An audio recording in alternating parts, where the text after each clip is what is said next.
Hallo und herzlich willkommen zu einem neuen Lomtro-Video. Schön, dass du wieder eingeschaltet hast. Heute habe ich was Besonderes für dich, denn ich habe dich erkannt, wiedererkannt. Dich und ganz viele aus der Community. Jawohl, unter dem Instax Feed von eigentlich unter fast allen Fotos, die es von Instax gab, auf Instagram. Jawohl, es kam immer wieder raus, ich möchte etwas Neues im White-System haben. Ihr habt es alle gefordert, ich habe es genau gesehen, ich habe so viele Namen wiedererkannt und ich fand es schön, muss ich ganz ehrlich sagen. Viele haben wirklich gefordert, bringt was Neues im White-Format raus, macht mal wieder was aus diesem White-Format. Viele lieben es von euch da draußen, ich gehöre auch dazu. Und sind wir mal ganz ehrlich, im White-Format sind wir tatsächlich stehen geblieben und zwar sehr stark stehen geblieben. Hier, das ist die letzte Variante im White-System. Die White 300 ist jetzt nicht was für die Hosentasche, es sei denn, du hast enorme Hosentaschen. Aber die ist einfach zu schwer. Die nimmst du nicht mit. Die nimmst du weder mit in den Urlaub, noch sonst irgendwie was. Leute, die eine Hochzeit veranstalten, die nehmen die sehr, sehr gerne, um ihre Gäste damit abzubilden. Aber die schleppst du nicht mal eben einfach mit. Da geht es den Menschen, die das Mini-Format lieben, denen geht es viel, viel besser damit. Die haben dieses schicke Ding hier, oh, falsch rum, dieses schicke Ding hier, die Instax Mini Replay. Eine Kamera mit Drucker kannst du verbinden mit deinem Handy. Was willst du denn eigentlich mehr? Und deswegen, als das Ding hier rauskam, haben noch mehr Leute von euch da draußen geschrien, bringt doch mal wieder was im White-Format raus. Und ich könnte mir vorstellen, dass Instax sich überlegt hat, was bringen wir denn dieses Jahr mal zu Weihnachten raus? Und dann haben die sich wahrscheinlich ihren Instagram-Feed angeguckt, haben sich so Meinungen von euch reingezogen. Und sind wir mal ganz ehrlich, es ist echt was anderes dabei rausgekommen, als wir uns alle das gewünscht haben. Ich nehme dich mal mit. Instax Link White. Tada, da ist es. Ja, es ist was anderes geworden, als wir uns alle gedacht haben, oder? Zum Vergleich im Mini-Bereich High-End Mini, Instax Mini. Schöne, schicke Kamera hier dran mit Drucker. Ich habe das Ding tatsächlich nur als Drucker benutzt und trotzdem hätte ich mir eine neue Kamera gewünscht. Ein bisschen kleiner, ein bisschen handlicher, ein bisschen schöner. Aber wir wollen gar nicht meckern, denn wir haben endlich etwas Neues im White-System. Und was das Ding kann, das gucken wir uns heute mal in aller Ruhe an. Ich konnte mir natürlich nicht nehmen, mir so ein Ding zu besorgen, weil ich ja immer auch mal wieder was Neues im White-System austesten wollte. Jetzt haben wir sie hier. Wir werden das Ding gemeinsam auspacken. Wir werden uns danach mal die technischen Spezifikationen angucken und danach werden wir das Teil einfach mal kurz durchtesten, damit du auch weißt, was dich für dein Weihnachtsgeld eigentlich erwartet. Jawohl. Wir nutzen dafür bei YouTube diese tolle neue Funktion, die ja nicht mehr ganz so neu ist, aber wir haben jetzt immer diese Chapter-Funktion, die Kapitelfunktion. Die nutze ich, also jetzt der Anfang, auspacken, dann Spezifikation und dann ausprobieren. Bleib dran, ich würde mich trotzdem freuen, wenn du von vorne bis hinten durchguckst. Wir gucken uns das schicke Teil an, Instax Link White, jawohl. So sieht das Ganze von der Seite aus. Wenn der Fokus jetzt schön mitmacht, dann wäre es gut. Wir haben die QR-Print mit Mode-Geschichte. Ja, haben wir ja quasi bei der Replay auch gehabt die ganze Zeit, ne? Und das, was hier so toll beschrieben wird, ich kann jetzt schon ein bisschen spoilern. Wir können Webseiten einblenden. Das finde ich cool, da kommen wir gleich noch zu. Wir können den Sound wieder als QR-Code mit draufdrucken. Jemand geht mit seinem Handy dran, kann sich die Erinnerung von einem Konzert, wenn mal wieder welche stattfinden, sich nochmal anhören. Das Problem ist allerdings, dass das Ganze nicht so lange hält. Ich habe die Replay als Review gezeigt und es gibt einige von euch da draußen, vor allem einer, der mich am Anfang angeschrieben hat, der festgestellt hat, dass nach noch nicht mal einem Jahr Video der QR-Code nicht mehr abrufbar war. So viel zum Thema tolle Funktion, ne? Also, wir haben Location Print. Da kannst du dann, wenn du schön am Strand bist, kannst du von Google dir einfach hier die Location da drauf packen und dann kannst du das dann einfach nochmal angucken oder mit Fotos hinterlegen, wie auch immer. Und du kannst Messages, geschriebene Messages da mit verlinken. Toll! Ja, die Seite, genauso wie die andere, nee, doch nicht hier, so rum, da, guck hier, Link in Stacks White, mit einem schönen Ständer dabei, dann hier eine App, es ist eine eigenständige App, es ist nicht mit der Linkly Play App, sondern wir haben eine komplette White App dabei, dazu kommen wir aber gleich. Ich würde sagen, wir packen das Ding einfach mal aus und dann schauen wir uns an, was denn da so alles mitgeliefert wird, wenn man es denn ausgepackt kriegt. Hier, Moment. So. Es will nicht. 3 Minuten später geschafft. So. Wir packen das ganze gute Teil mal aus. Soll ich mal wieder machen? Habe ich lange nicht gemacht, ne? Verpackung. Wunderbar. Gut, dann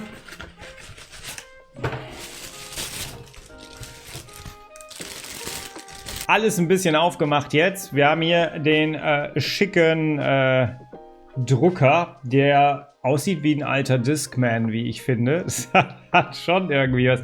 Ich könnte eine CD hier einlegen. Zum Vergleich, guck mal, von der Höhe her sind die gar nicht so verschieden. Die sind fast gleich hoch. Das hat mich dann doch ein bisschen überrascht. Ja, es ist, sieht man es, guck mal hier in der Kamera. Da, ja, es ist kaum höher. Wirkt ein bisschen robuster, aber ist auch nicht schwer. Das muss ich schon sagen. Du kannst es nicht vergleichen mit einer Kamera, ne? Aber wenn du jetzt mal hier guckst, das neue Format darf man nicht machen. Aber es ist schon interessant. Wir haben hier ist das euer Ernst? Ist das euer Ernst? Was ist das denn? Was ist denn das hier? Guck dir das mal an. Guck dir das mal an. Machen Hersteller eigentlich mittlerweile so einen Wettbewerb, wer die kürzesten Kabel baut? Was ist das denn? Okay. So. Hier ist dieser Ständer mit drin. Kann ich mal hier mit dabei legen. So. Und das war es im Grunde genommen schon, ne? Das war's schon. So, jetzt befestigen wir das irgendwie hier. Ach, guck mal, man stellt den einfach nur hier rein. Wunderbar. Habt ihr jetzt nichts von, wenn ich den jetzt hier so... Ich kann das mal in die Hauptkamera halten. Warte mal. So. Ja, so sieht das Ganze dann aus. Es fühlt sich tatsächlich hochwertig an. Das muss man sagen. Ich nehme dich wieder mit. Ups. Es fühlt sich tatsächlich hochwertig an. Das muss man wirklich sagen. Ja, ich kann da jetzt gerade nichts Schlechtes zu sagen. Es fühlt sich wirklich gut an. Hier ist eine sehr, sehr raue Oberfläche. Das sieht man jetzt so, wenn ich so ein bisschen kippe vielleicht. Eine sehr raue Oberfläche. Sie ist nicht glatt, so kann es dir auch nicht aus der Hand fallen. Aber du sollst es ja eigentlich im Grunde genommen einfach hinstellen. Ne? Das machen wir jetzt nicht, weil sonst siehst du da nichts von. Wir machen ihn mal an und ich habe gehofft, dass er angeht. Er geht an. Guck mal hier, so sieht es dann aus. So, als allererstes werden wir das ganze gute Stück mal mit einem Film, zack, da ist einer, bestücken. Das machen wir mal eben. Und ja, dann schauen wir mal. Das ist leider immer noch geblieben, ne? Das ist leider immer noch geblieben. So, wir machen die mal auf hier. Ich hoffe, dass der voll genug ist, dass er den jetzt einmal nimmt. Sonst muss ich einmal unterbrechen und laden. Das dürfte aber jetzt auch nicht so super lange dauern. Der gute alte gelbe Strich.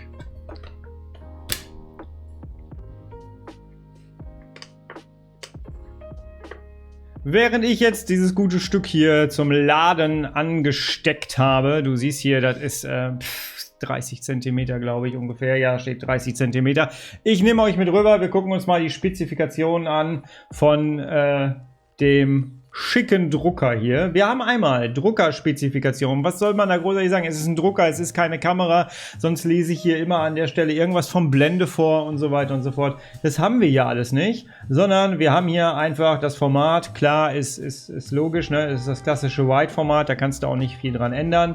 Ja, Druckabstufung. Es wird das High-End-Produkt im White-Bereich sein, weil du einfach digital das Beste aus dem Wide-Format rausholen kannst. Wir haben das schon mal gemacht, dass wir im Mini-Format die Analog-Minis neben die Digital-Minis von der Liplay nebeneinander gelegt haben und haben dann schon mal festgestellt, das sieht schon viel, viel besser aus. Also ich würde einfach mal sagen, wir sind da im High-End-Bereich. Mehr kriegst du aus deinen Instax-Filmen nicht raus, weil du kannst ja deine Fotos auch in Lightroom bearbeiten und kannst sie dann ausdrucken und hast dann auch noch deine digitalen Effekte, die du da drüber geschoben hast, mit auf dem Foto. Das ist schon perfekt. Das ist schon perfekt. Aber geht der Trend, und das ist das, was ich mich gefragt habe, als ich das Produkt das erste Mal gesehen habe, geht der Trend dahin, dass man digital fotografiert und dann ausdruckt auf einem analogen Stück Papier? Ich glaube ja. Ich glaube, da sind wir schon, oder? Was sagst du? Schreib's in die Kommentare. So, unterstütztes Bildformat, JPG, PNG. Ich glaube PNG, ich will jetzt nichts Falsches sagen, aber ich meine PNG geht nicht bei der Liplay. Ich glaube nicht. Deswegen, ich finde es ganz schön, dass es mittlerweile hier einige Formate gibt. Auch das Hive-Format. Das finde ich gut. Bildausgabezeit ca. 12 Sekunden, ist ein größeres Bild. Ich glaube, wir hatten bei der Liplay sind 10 Sekunden ungefähr. Ich habe das sogar mal irgendwann mit einer Stoppuhr getestet. Es ist auch immer schön gleichbleibend, was man halt mal so macht. Ne? Ungefähre Druckerkapazität, ca. 100 Ausdrucke. Gut. So, Film, Instax Wide, Anzahl sofort auf, sind 10, in einer Kassette sind 10 Stück drin. Batterie, das ist glaube ich das, was euch am meisten interessiert, denn ich kriege bei solchen Artikeln immer die Frage, kann ich den Akku rausnehmen? Und die Antwort ist eigentlich immer, nein, kannst du nicht. In welchen neuen Produkten kannst du heutzutage noch einen Akku rausnehmen? Ich fände es auch cooler, gar keine Frage, aber ich glaube, wir müssen uns nicht darauf einstellen, dass in naher Zukunft irgendein Instax-Produkt herauskommt, wo wir den Akku austauschen können. Die Zeiten sind vorbei. Das war bei der Neo 90, die steht hinten im Schrank. Da konntest du den Akku austauschen. Das ist ganz cool, finde ich auch, aber ich glaube, wir sollten davon vielleicht nicht mehr abhängig machen, ob man sich so ein Teil zulegt oder nicht, weil wenn du darauf wartest, dass man den Akku wieder rausnehmen kann, ich glaube, dann wartest du ziemlich lange. Ja, Akkuleistung, Betriebsbedingungen, Temperatur plus 5 Grad bis plus 40 Grad, Leistungsaufnahme ungefähr 3 Watt, Ladezeit ungefähr 80 bis 120 Minuten. Okay. Es braucht wohl noch ein bisschen. Und ja, nicht herausnehmbar. Haben wir hier noch irgendwas? Vielleicht ist die Abmessung noch ganz cool zu wissen. Habe ich euch ja gerade gezeigt, ne? 139, ihr seht mal 127,5. Gewicht ungefähr 340 Gramm. Ohne Film, das ist vielleicht nochmal ganz cool zur Einordnung. Das hier, keine Ahnung, 500 Gramm oder so. Deutlich schwerer. Deutlich schwerer. Kannst du mit einer Hantel vergleichen hier. Und von der Größe her habt ihr ja gerade gesehen, die Liplay ist genauso hoch. Natürlich ist das Format ein bisschen weiter. Dann gehen wir mal wieder hier auf den Schreibtisch zurück und gucken mal, ob das gute, schicke Teil hier, die Kamera ist ein bisschen zu weiß eingestellt. Ich habe es ein paar Mal versucht, ich habe es nicht anders hingekriegt hier, aber ich hoffe, ihr seht ausgiebig genug. So. Da kommt das Ding raus. Wir versuchen es jetzt einfach mal, während sie eingesteckt ist. So laut ist es. Ich habe keine Ahnung, ob ihr es hört. Und da haben wir wieder hier The Müllproblem 2021. So.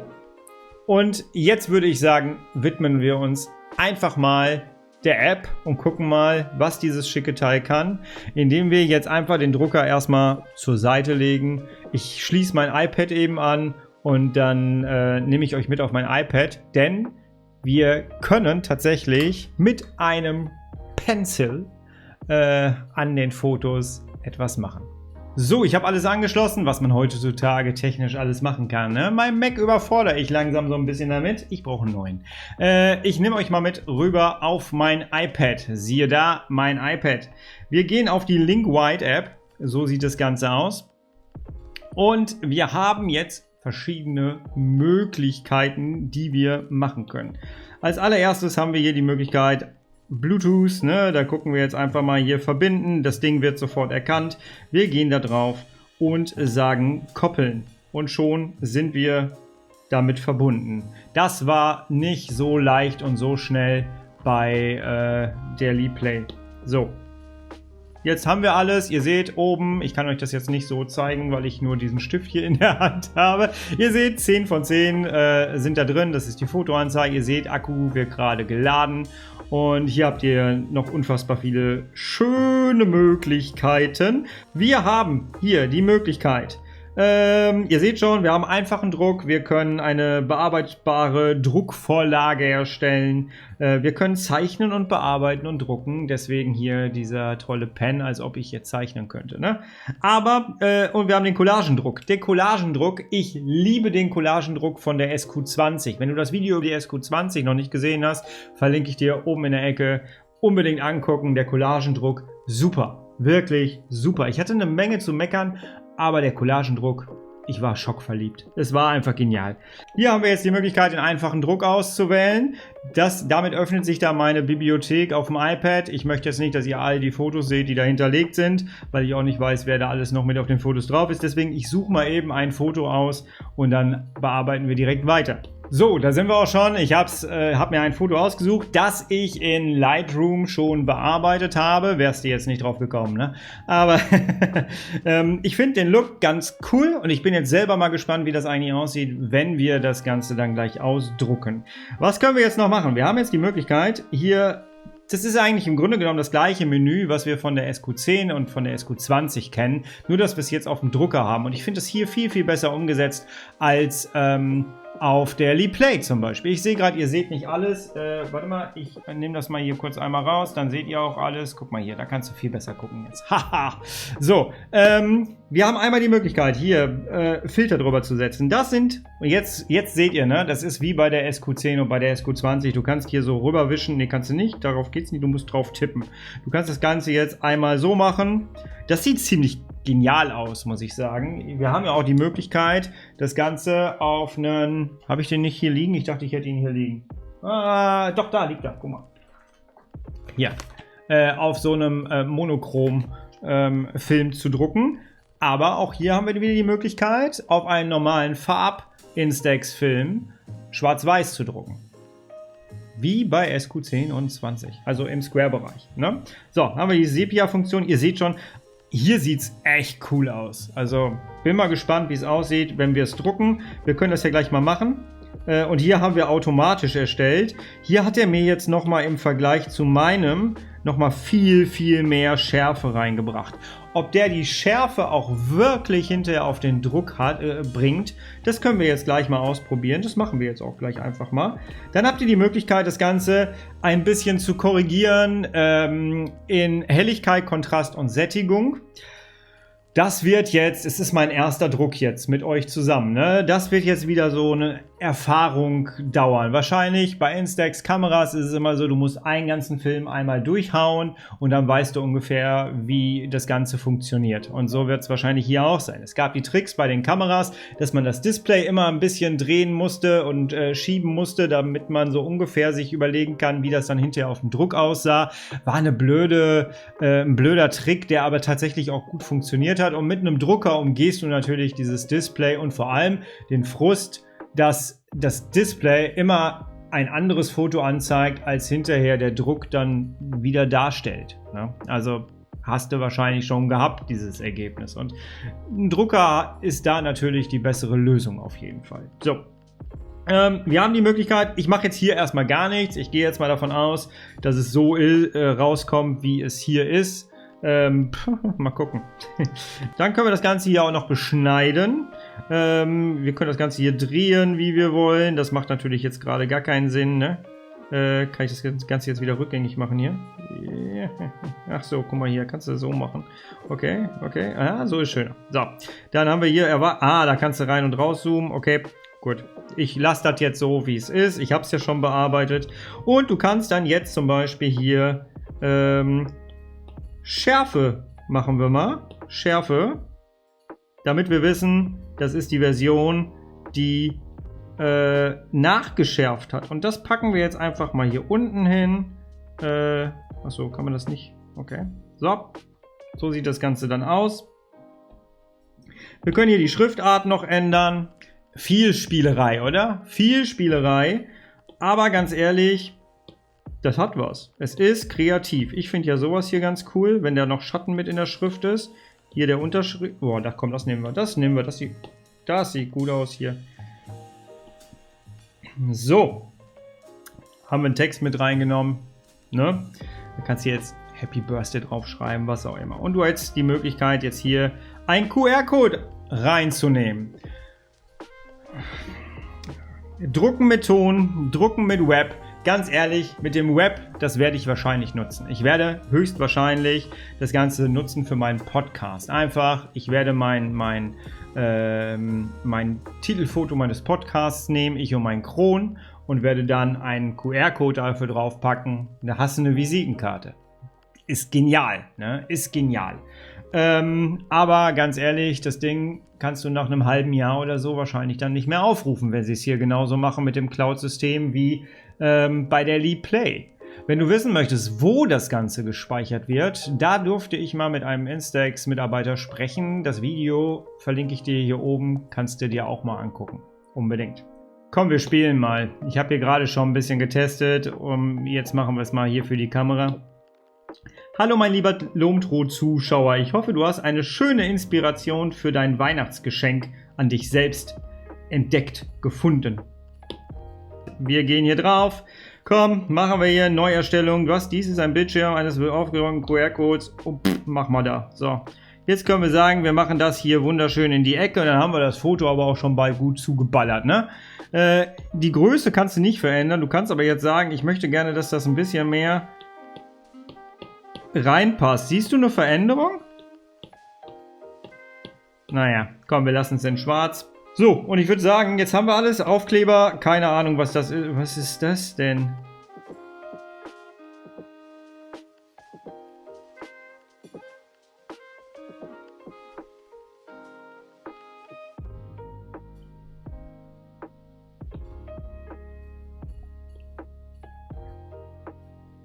Falls uns das Foto noch nicht voll genug ist.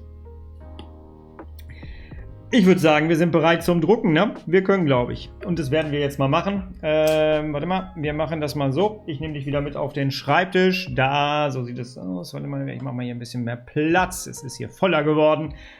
Und dann gib ihm! Ah, du kannst hier sogar einstellen, wie viele Fotos du eigentlich gerne hättest. So.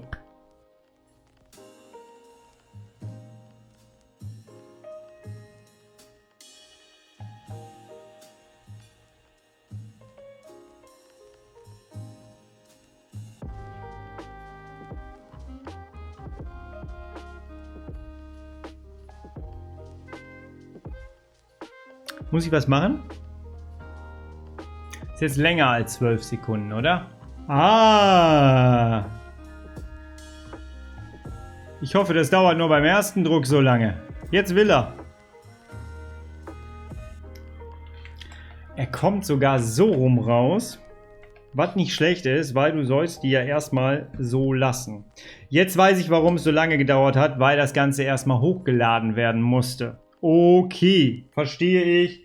Wir gehen einmal hier komplett wieder ins Startmenü rein, nehmen uns mal die bearbeitete Druckvorlage mit rein. Sie können die Farben und den Text einer Vielzahl von Vorlagen frei bearbeiten. Mit dieser Funktion können Sie auf einfache Weise Ihre eigenen Vorlagen erstellen. Na, wunderbar. Hier, ihr seht schon, ihr habt hier so Wedding-Dinger, Save-the-Day-Karten, Happy Scheidung und so. Könnt ihr da alles mitmachen. Sie können die Farben von Bildern und Text und Grafiken ändern. Einige Grafiken können möglicherweise nicht geändert werden. Ich gehe da wieder drauf. Wahrscheinlich geht er wieder auf meine Online-Bibliothek, iCloud, und ich ziehe mir ein Foto und dann sehen wir uns sofort wieder. Wir sind gar nicht auf meine Fotogeschichte gekommen, sondern wir sind in dieses Menü hier gelandet. Hier können wir uns aussuchen, worum es alles geht. Happy Birthday. Das sind einfach Vorlagen, wie das Ganze schon sagt. Ich dachte, ich erstelle mir meine eigene Vorlage mit meinen eigenen Fotos. Dem ist offensichtlich nicht so. Ich kann mir jetzt...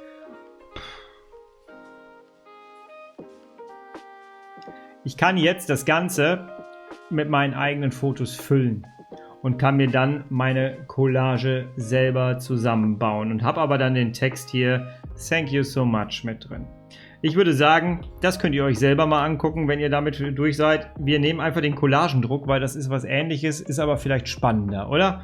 Wir gucken uns das Ganze hier mal an. Wir haben hier die Möglichkeit, auf ein White-System passt natürlich mehr, als wenn du ein Square-Format nimmst. Meine Güte. So, ich habe das Ganze jetzt gemacht. Wir haben 2 Fotos ausgesucht. So sieht das Ganze aus. Einmal die Achterbahn, einmal die Düsseldorfer Kö. Beides ist relativ hart bearbeitet in Lightroom. Wir haben jetzt einmal hier die Möglichkeit, am Rand zu bestimmen, ob da eine Trennlinie drin sein soll oder nicht. Ich finde, mit sieht es jetzt schöner aus. Ich entscheide mich jetzt dafür. Dann haben wir die Möglichkeit, das Ganze hier zu bearbeiten. So, da haben wir es. Einmal, du kannst die Fotos einzeln bearbeiten, das finde ich ganz cool. Da kannst du dann hier wieder, das kennen wir jetzt mittlerweile schon zu Genüge. Jetzt habe ich es einmal gedreht. So, Drehung, Erweiterung, dann kannst du da reingehen. Das möchte ich gar nicht. Dann haben wir hier die Möglichkeit, bei dem Foto würde ich ganz gerne... nee, machen wir nicht. Kann ich da nochmal... Nee, okay, ich würde es ganz gerne jetzt so ein bisschen nach rechts schieben, aber das funktioniert anscheinend nicht. Geschenkt, probieren wir jetzt hier nicht aus. Wir haben hier die Möglichkeit, das Ganze in Schwarz-Weiß zu machen. Das kann ich jetzt für jedes einzelne Foto machen. Das wiederum finde ich ziemlich cool, muss ich sagen. Da ich das hart bearbeitet habe und das schon fast unscharf ist, lasse ich es so, wie es ist. Und wir machen jetzt einfach mal das hier in Schwarz-Weiß, um einfach mal zu gucken, wie das Ganze dann hinterher aussieht. So haben wir Farbe, hart bearbeitet und ein hart bearbeitetes Foto in Schwarz-Weiß. Hier nochmal. So, Text haben wir jetzt schon gelernt. Muss ich jetzt, glaube ich, nicht nochmal euch zeigen. Wir drucken das Ganze einfach mal und gucken mal, wie lange das jetzt dauert. Ich nehme euch mal mit hier rüber. So sieht das Ganze aus. Ja.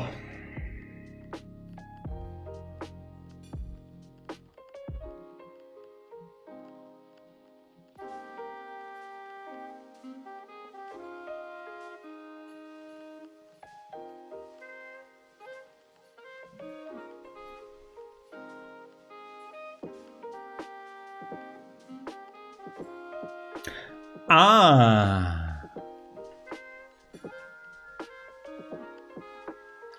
Es geht wieder.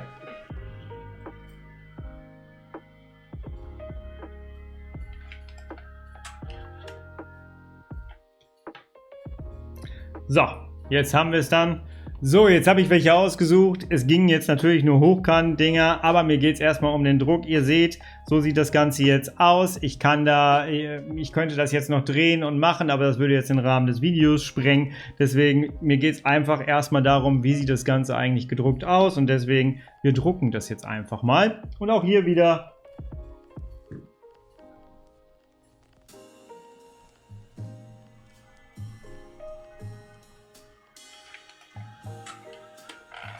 Wir wollen gar nicht meckern, es tut sich ja immerhin was. So, das legen wir auch wieder zur Seite. Wir kommen gleich noch zu den ganzen Fotos. Jetzt gibt es aber noch eine Funktion, die ich euch unbedingt zeigen möchte. Und da gehen wir jetzt auch mal wieder aufs iPad zurück. Moment. So, da aufs iPad zurück.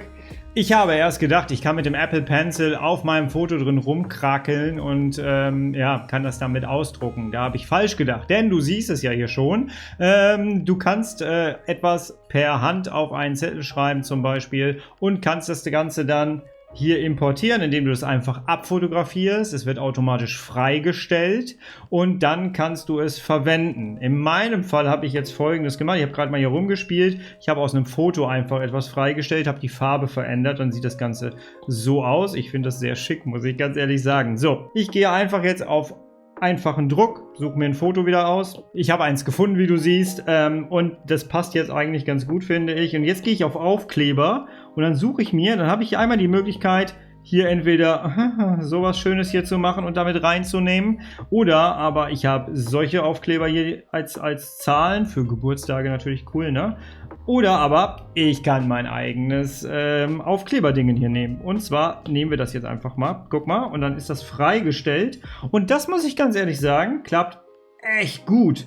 Jetzt setze ich das hier unten in die Ecke rein. Es ist alles Spielerei, brauchen wir gar nicht drüber reden. Aber hallo, wenn du dir eine Instax-Kamera holst, dann stehst du auf Spielerei, oder nicht? Vor allem in so einer Preisklasse. Da kommen wir gleich noch zu. So, und dann haben wir das. Und dann können wir von mir aus jetzt das Ganze sogar noch ein bisschen drehen. Nee, das will ich nicht. Nee, will ich doch nicht. Nee, will ich nicht. Ah, okay. So, jetzt hier so. Dann können wir das Ganze noch ein bisschen ranzoomen. Das finde ich dann eigentlich auch ganz cool. Naja, es sieht auch doof aus. Machen wir so. So, und dann sagen wir, gib ihm. Und jetzt gucken wir mal. So, dann gucken wir uns das doch einmal eben kurz an. Wir haben hier das erste Ergebnis. Ja, das ist aber sehr dunkel. Ah, das sieht in der Kamera jetzt heller aus. Es ist sehr dunkel. Ah, ich merke wirklich momentan so mehrere Fotos auf ein White. Das ist nicht schön. Das ist nicht schön. Aber der Druck an sich sieht sehr cool aus. Ich merke, ich müsste es jetzt macht der Drucker, ihr seht es ja, ne? Ihr seht es ja. Ich lege das mal hier so hin. Die Lampe scheint da drauf. So, dann seht ihr das hier einigermaßen. Ah, guck mal, dann nutzen wir das doch so. So. Es sieht bei euch jetzt heller aus, als es ist. Mir ist es einen kleinen Tacken zu dunkel, dafür, dass das Original sehr hell war. Da würde ich also jetzt nochmal in der App dann ein bisschen nachsteuern, auf jeden Fall. Hier ist meine kleine Collage und hier zeigt sich auch, dass mehrere Fotos auf einem White-Format spricht mich jetzt gerade nicht an, muss ich sagen. Wir kommen auch gleich zu meinem Fazit, dann werde ich noch was zum Thema Doppelbelichtung sagen. Ja, es ist alles schön scharf, das muss ich sagen. Hier sind ja Lomography-Fotos auch bei, das habe ich bewusst ausgewählt. Das sind Fotos, die ich mit dem Handy gemacht habe und mit der M50. Das habe ich mit der M50 gemacht. Es ist sehr stark bearbeitet, dafür sieht es ganz gut aus, muss ich sagen. Alles ist dunkler, als ich das vorher so auf dem Display gesehen habe und als die Fotos eigentlich auch im Original sind. Also ruhig am Helligkeitsregler vielleicht noch ein bisschen auf hell stellen, würde dem ganzen Look, so wie ich es jetzt hier sehe, nicht schaden. So, dann haben wir hier noch dieses hier mit der Schärfe. Sieht man das? Ja, ne? Ich muss aufpassen, dass es nicht zu sehr spiegelt. Ja, was Schönes ist, der QR-Code. Natürlich stört ein QR-Code auf sowas, gar keine Frage, aber auf dem Mini-Format ist das Foto kaputt. Hier geht es noch. Natürlich habe ich hier übertrieben, ne? Ich habe den Smiley da rein, hier den Text rein und dann noch das. Ja, wir gucken einfach mal, was das Ding eigentlich kann, indem ich jetzt einfach mein Handy nehme, gehe da drauf. Er erkennt jetzt hier sofort den QR-Code und dann sehen wir jetzt das hier und jetzt kann ich ja das Ganze downloaden. Sieht man das hier so? Ja, da, ne? Jetzt kann ich das Ganze downloaden und jetzt können wir uns das ja mal anhören, wie sich das dann anhört. So, da, er lädt gerade runter und Download ist jetzt abgeschlossen. Ja, und jetzt? Ach, klicken Sie hier drauf. Abzüge werden in den Druckverlauf gespeichert. Sie können sie ansehen und das Bild antippen. Abspielen. Das heißt, mein Gegenüber muss die App auch haben? Hallo mein lieber Lomtro-Zuschauer. Ich hoffe, du hast eine schöne Inspiration für dein Weihnachtsgeschenk an dich selbst entdeckt, gefunden. Ist eine Spielerei, ob man die braucht, das entscheidest natürlich du da draußen.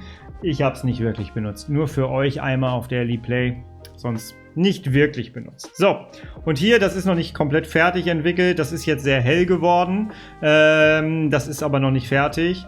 Das braucht, glaube ich, noch 1-2 Minuten, dann ist das schöner, dann wird es wahrscheinlich, ja, ich merke jetzt gerade schon, wird es ein bisschen dunkler, das siehst du, glaube ich, noch nicht. Aber das ist ein schöner Effekt, muss ich sagen. Das gefällt mir sehr, sehr gut. Und da sind wir jetzt eigentlich auch schon beim Fazit, denn das ist für mich eine Doppelbelichtung. Also ich setze ein Wasserzeichen da rein, im Grunde genommen, ne? Oder was auch immer. Der Punkt ist sehr kreativ, finde ich. Ich habe das jetzt aus einem Foto gemacht hier, du siehst es ja, ne? Das ist das hier eigentlich im Original freigestellt mit der Kamera und dann ist das dabei rausgekommen. Finde ich sehr cool, hat mir jetzt in dem Moment, als ich es gemacht habe, auch Spaß gemacht, muss ich sagen. Aber mir fehlt an dieser App, an dieser ganzen Geschichte, die Doppelbelichtung. Das geht auf der SQ20 wunderbar, da kannst du Doppelbelichtung machen. Klar, du hast eine Kamera dabei, aber wo ist das Problem, hier einfach etwas drüber zu legen? Du kannst es natürlich umgehen, indem du einfach bei Canva oder in Lightroom einfach ein Foto drüber legst oder mit welchem Programm auch immer du das machen möchtest. Der Fantasie sind da keine Grenzen gesetzt. Aber ich hätte mich doch gefreut, wenn diese Funktion in der App eigentlich schon von Haus aus mit dabei gewesen wäre. Der ganze Spaß kostet 149 € ungefähr, muss jeder für sich selber entscheiden, ob es das wert ist, ob man das braucht. Das Ganze ist natürlich, wie alle Instax-Drucker, eine Filmfressmaschine, gar keine Frage. Da kannst du locker alles durchhauen, was du durchhauen möchtest. Es macht so ein bisschen den Monochromfilm kaputt, das auf jeden Fall, wobei... Es bleibt natürlich dir überlassen, ob du einen Monochromfilm in den Drucker reinpackst. Aber letztendlich haben wir hier, glaube ich, eine solide Weiterverarbeitung, Modernisierung des White-Systems. Auch wenn die Kamera fehlt. Ich weiß, einigen von euch fehlt sie. Ich habe es schon gesehen. Einige sagen, hey, ist doch eine tolle Lösung für 2021. Ist cool. Ich muss wirklich sagen, wenn ich hier rüber nochmal gehe, die Drucke sind wirklich, wirklich toll, was du jetzt nicht so siehst. Die Schärfe ist super, die Farben sind super, der Farbverlauf ist super. Wir reden hier von einem Foto, was wirklich hart bearbeitet wurde in Lightroom. Wenn ich jetzt diesen ganzen Schnickschnack, den ich nicht brauche, wegnehme und einfach nur Fotos drucke, dann ist das wirklich richtig, richtig cool. Und ich sehe es ja auch hier, es macht richtig Spaß. Sowas habe ich mir mal gewünscht, dass ich einen vernünftigen Druck hinbekomme und nicht hier die ganze Zeit mit dieser Apparatur hier durch die Gegend laufen muss. Ja? Ich würde sagen, wenn du dich auf eine Weiterverarbeitung des White-Systems gefreut hast und auf etwas Neues, eine Aktualisierung, ein Update, wie auch immer du es bezeichnen möchtest, dann hast du hier ein solides Mittel, was du nutzen kannst. Ja, und ich denke mal, da wird sich manch einer unterm Weihnachtsbaum mit Sicherheit freuen. Jawohl. Und Weihnachtskarten kannst du ja auch damit machen. Hast du ja gerade gesehen. Das war meine ausführliche Vorstellung des neuen White-Systems. Ich hoffe, es hat dir gefallen. Wenn ja, lass gerne einen Daumen nach oben da und abonniere diesen Kanal hier. Und wir sehen uns bald wieder. Und bis zum nächsten Mal bist du bitte herrlich unperfekt. Denn die Schönheit liegt im Unperfekten, gerade im Instax-Bereich. Ich bin raus. Bis dahin. Tschüss.